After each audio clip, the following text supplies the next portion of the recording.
afternoon, good morning, good evening from wherever you may be listening. We are on yet another episode of African Liberty webinar series. And on today's episode, as you may already know, we do have two special guests, two fantastic award-winning international journalists are here with us on African Liberty webinar to discuss a very serious and trending topic in Nigeria and across the world right now. The two speakers that we have are Mr. Socrates Mbamalu and also Ms. Damiloa Banjo. And today we are talking about the Twitter ban and press freedom in Nigeria. As you may know, Nigeria, the most populous African country, the most populous Black country across the world, the country that has the highest population of Twitter users in Africa, the country where many citizens have been using the platform, the social media platform Twitter, to market goods and services that help to sustain their livelihood, where politicians have used Twitter to canvass for votes for elections in 2015 and also recently in 2019. This country has suddenly turned around to ban the social media messaging platform. And this is a big surprise for most people around the world. And they are trying to understand why has this happened. And without further ado, I'd like to go straight to Mr. Socrates Mbamalu to ask you are a you were born in Nigeria and you grew up in Kenya, and you have been covering news of this nature for quite some years now. For Kalahari Review, you featured in Saraba Magazine and also on Al Jazeera, among other platforms. Could you take us down the memory lane? How did it get to this point where Nigeria chose to ban Twitter? Yeah. I think if we are going down memory lane, we will be starting with who we elected into power, who himself goes back down memory lane. And that would be 1984, when in December 83, 31st of December 1983, he read a cool speech and declared himself head of state, with support from other people. And just shortly after he got into power, we started seeing basically freedom of speech. Rather the media being gagged, almost immediately. And this became a trademark that became associated with him. It is something that Fela sang about. And in 2015, again, he was elected into power, this time as a civilian president. And before you know it, we were down the memory lane, the actual memory lane, as if going back to 1984. And we are seeing a repeat. This time, not newspapers exactly or media houses yet, but Twitter, which is a form or a place where people express themselves, especially in Nigeria, which has become an extension of the civil society, especially. And I think if we keep going down memory lane, we will have to come back to the future and to the present and to how the fact that we failed to look back and deeply into memory lane and into what that memory held really, in terms of the authoritarianism that this man expended and how he was repainted as a sort of civilian savior. So I think for many people, one would easily have drawn a straight line between where we are now and whom we voted into power. For others would blame the fact that it was a sort of desperation on many Nigerians who wanted good governance and who believed in the rhetoric of fighting corruption that came from the lips of this man. Yeah. Okay, thank you very much, Socrates. I like the fact that it took us as far back as 1984 83, 84 in going back the memory lane. So I think I would like to go over to Damilola now. Damilola Banjo, you are also an award-winning international Nigerian journalist, now working for the British Broadcasting Commission, the BBC. Can you tell us about the timelines of these events in recent, months or weeks? How we got to this particular point? Why precisely did Nigeria ban Twitter in 2021? Thank you. So just very briefly, I'd like to make some corrections. So I do not work with the BBC anymore. Yeah, I resigned earlier this year so that I can focus on my master's program, running my master's at Columbia University right now. So that's what I'm doing. Yeah, I'm honestly, I'm fine with Nigerian journalists, right? Okay, yeah. To really to answer your question, I mean, it's ridiculous if we're trying to find, or if we're trying to discuss what might be the cause of the ban, really, because honestly, there was no reason to ban Twitter in Nigeria. It was just consequences of a man feeling that his ego was bruised, and I know that they've denied that, saying it wasn't because Twitter sanctioned very volatile tweets from President Muhammadu Buhari. I know that the federal government have come out to deny that and say, no, it's not like that. We're just trying to regulate the kind of businesses we have in this country and the rest of it. But we know it's not true. I mean, the handwritings are on the wall. We know the kind of government this has been since 2015. It has shown that it is very intolerant of dissent. We have seen how this government clamps down on protesters, peaceful, armless protesters. We have seen that. We have seen several human rights violations in this country since 2015. We have seen so much to be able to make an informed guess as to the reason why the federal government went that route. And it is really far from whatever reason they're trying to push to the world or make the world believe. It's simply that the current government is very autocratic, and it's so unfortunate because we're supposed to be in a democracy. If I'm talking quite frankly, I don't know the kind of government in Nigeria. I don't know. I can't, because on the papers, it looks like we have a democratic government, but in reality, do we have a democratic government? And so it's really hard to say. But if you ask me, I would say that happened because, I mean, one man out of over 200 million people felt embarrassed and he took an action, simply. Okay, thank you very much for that response, Damilola. I can see how it ties into Socrates' earlier response, because Socrates basically reminded us that the Nigerian president that we have today is a former military head of state who has been brought back in a democratic garb. And you have just feed into that to say, well, it looks like they're doing exactly what the military people used to do. And now it's no longer newspapers as it was. It's now social media, precisely Twitter.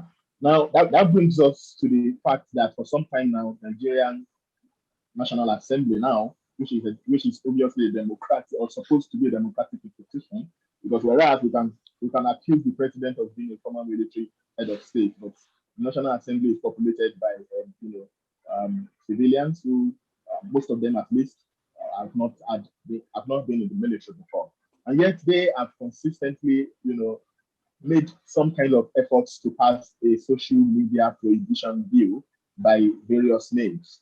What can you say about that? Because if the military dictators are coming back to rule us and do that same style, what's happening with the civilians in the National Assembly too?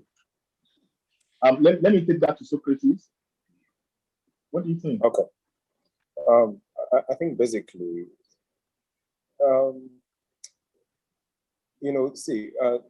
Nigerians believe and so much in support of authoritarianism until it gets to their doorstep many times. And even when it gets to their doorstep, they still support it. This belief for a strong man style of leadership is what has brought us down here. So let's go to the National Assembly, which should characteristically be the most democratic place that represents the people, the 200 million people that Damiloa talked about. And that space has become hijacked really. Mentally, Nigerians, and many Nigerians, let me not say Nigerians, many Nigerians mentally are not in a democratic space. Mentally, many Nigerians still have a military mentality towards almost anything and everything. So the reaction to, for example, maybe a thief being caught in the market is not being taken to the police station, which would be like a basic human right. The reaction would be to kill that thief. You see that same reaction to the government, by the government, when you say you want to control the kind of things that are coming through your border. The reaction is not to improve your immigration or your customs. The reaction is to close the borders. And then you come to the National Assembly and they tell you, oh, there is fake news everywhere. And the reaction is not how to find a way around that fake news. The reaction is to shut down everything any form of expression that is associated with that. And it is a trend that is not just in the National Assembly, but it's across the Nigerian society itself.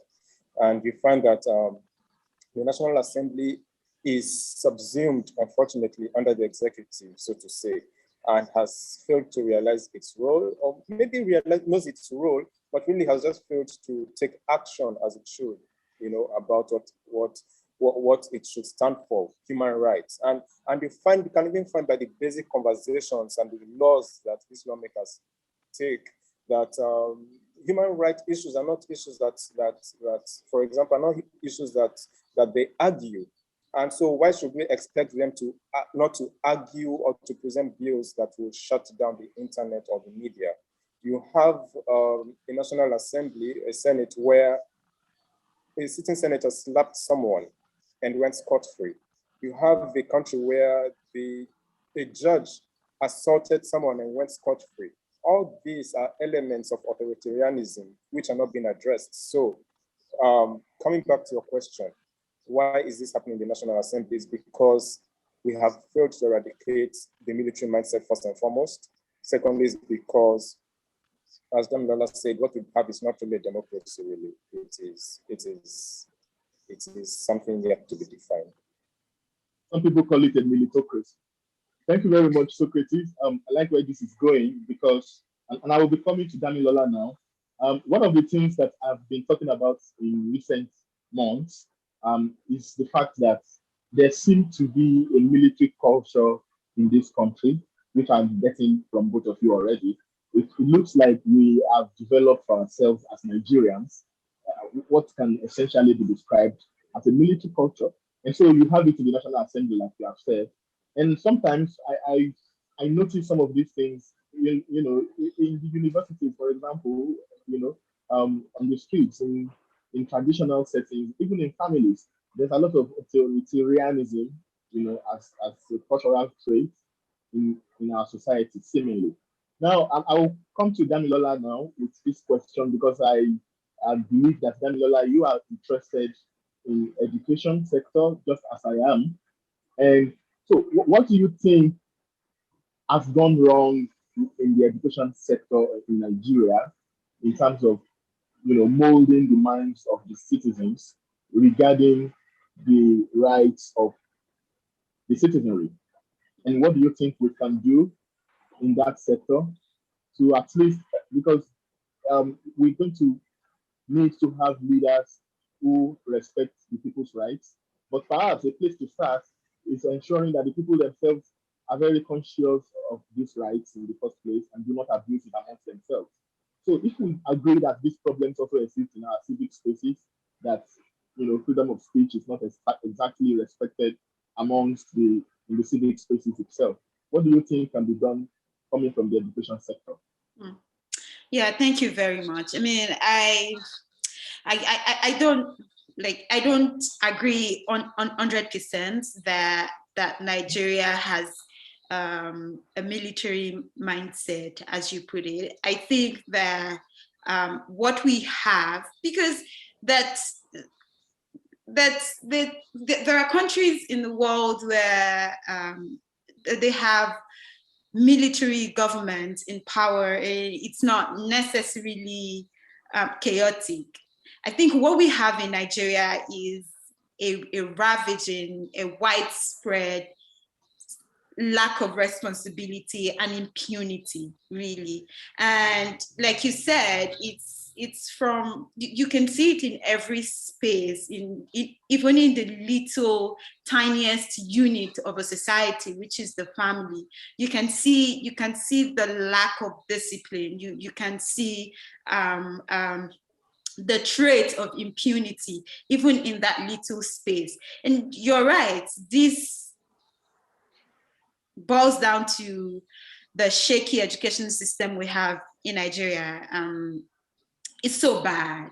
It's so bad. I mean, I was not born donkey years ago, but I am a product of public education in Nigeria. I mean, all my life I've been to public school, except, of course, now that I'm in Colombia.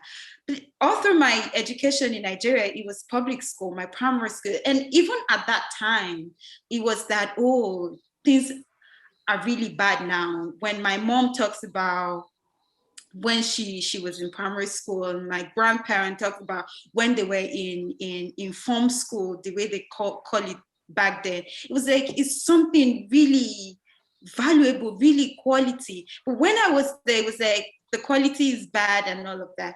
But if you compare what I got, as bad as my parents and our grandparents would think that quality had deteriorated at that time, to what we have here, the gap is so wide and it's jarring. And so the question is, how did we get here? How did we so dilute the educational system? How are we producing people who are not grounded in civic responsibilities? How are we producing people who are not grounded in the history of the country? How are we producing people whose simple literacy is just far from them? I mean, you see people who's gone through the secondary education and can barely write their names. You see people who's gone through this education and barely understand what their rights are. And so these are the issues. And how did we get here? And I mean, from my reporting in that sector, I would say that the problem lies really in the quality of the teachers that we take into the system, that we entrust the responsibility of bringing up the younger generation, these people that we entrust this huge responsibility on. It's very shaky. It applies across sector in Nigeria, that culture of man no man. And so you're recruiting teachers, you're not looking at their qualifications, you're just bringing in people because they know someone at the local government council.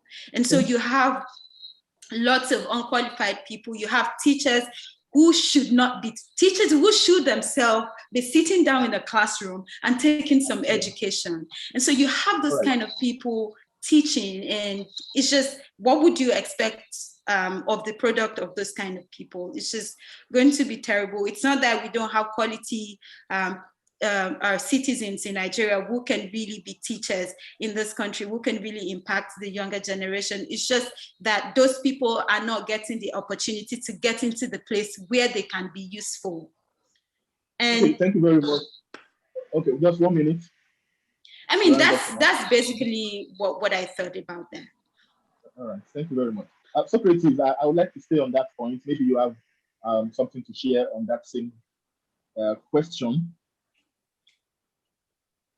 Regarding education and how we can use that to improve the situation in the civic spaces to start with, and hopefully from there get across to having better representation in the National Assembly and across the leadership spectrum.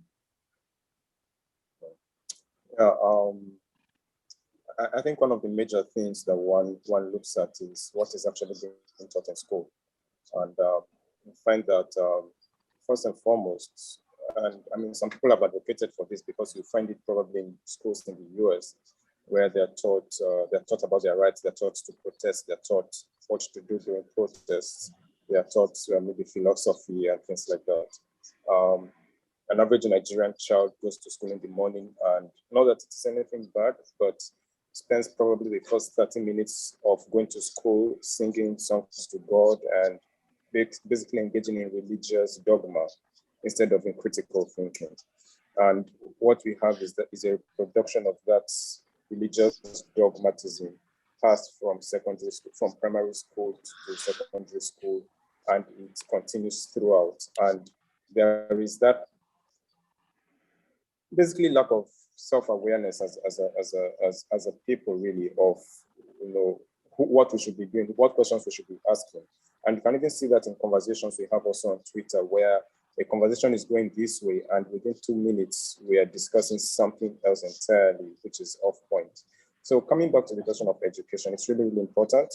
It is something that should be paid attention to. History, government. These are subjects that should probably be made compulsory, whether you're in science class, whether in art class. Philosophy should be something that should be looked into, among other things. Thank you very much, Socrates and Damilola. I really like the fact that you also brought up this issue of the need for reforms, essentially, in our education system, improving the quality of the teachers and all. I know it's almost a secular conversation because there's no time now, but we could go into the conversation about why do we have black teachers that Damilola pointed out. And before you know it, we'll probably arrive at the doorstep of the military once more because they took away the schools that were private schools owned by the missionaries and destroyed the education system and so on and so forth. So, but we just have about 4 minutes left on the call. And let me just ask you to do like a minute each on the question of what do you think has been the outcome of this Twitter ban right now? Has it been effective? Have Nigerians effectively been prevented from using Twitter?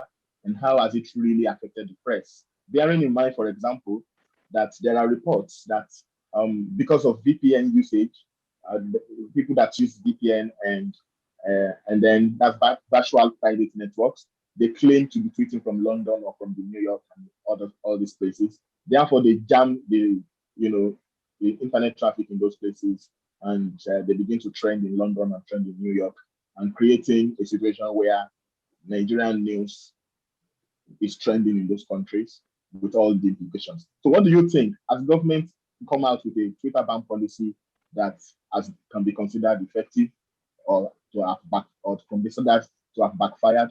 And to what extent have Nigerians been shut out from Twitter? Would you like to go first?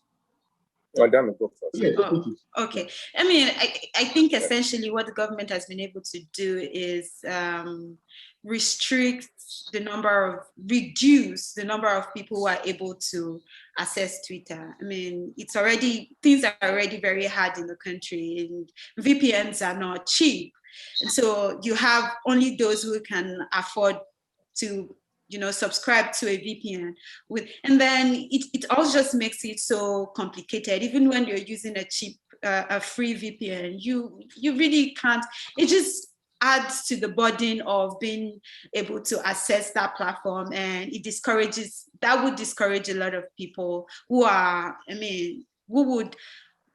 had found accessing the platform much more easier before. Now, because of all these other extra things that they have to do to get on it, they just migrate to another platform. So they go on Facebook or any other platform that does not require so much. So I think what the government essentially has been able to do is reduce the number of Nigerians and I'm really waiting to see that data, really. I mean, in another 6 months, 1 year, if nothing is done about this, to see how that has affected the numbers of Nigerians on Twitter.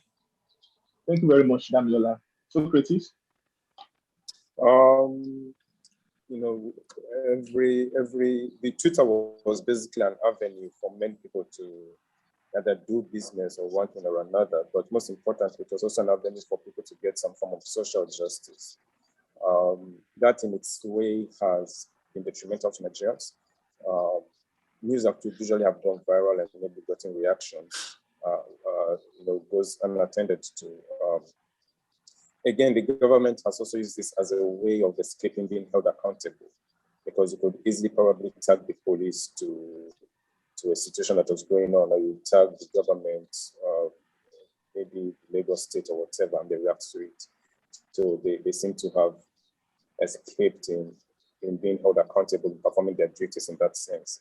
In the larger sense, has the government really succeeded? I won't really say it has, but because either you or Damiloa are on Twitter, is because of some maybe form of little privilege you have. The larger population still is unable to access Twitter. But the major fear is, what if it goes beyond Twitter? What if it goes to Facebook? What if it goes to WhatsApp? Because the Nigerian government also has that proclivity to extend its tentacles to various, other things. So I think that is a major fear. Yeah, I think that's a major fear. But otherwise, in a way, it has done damage. Economically, it has done damage. You hear Nigerian is losing money. But most importantly, one of the biggest damages is to the civil society. Really. Thank you very much, Socrates and Damiloa, for joining the call. We have spent just about 30 minutes already on this call.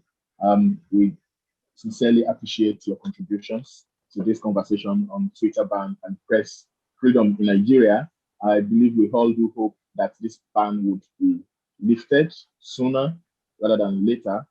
And also, we hope that it does not extend to other platforms that Nigerians are currently using, like you mentioned.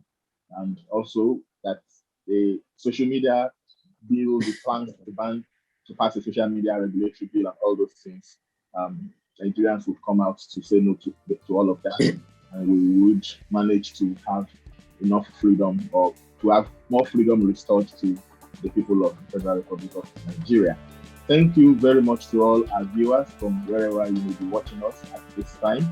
And we do hope that you join us again on our next episode of African Liberty Series.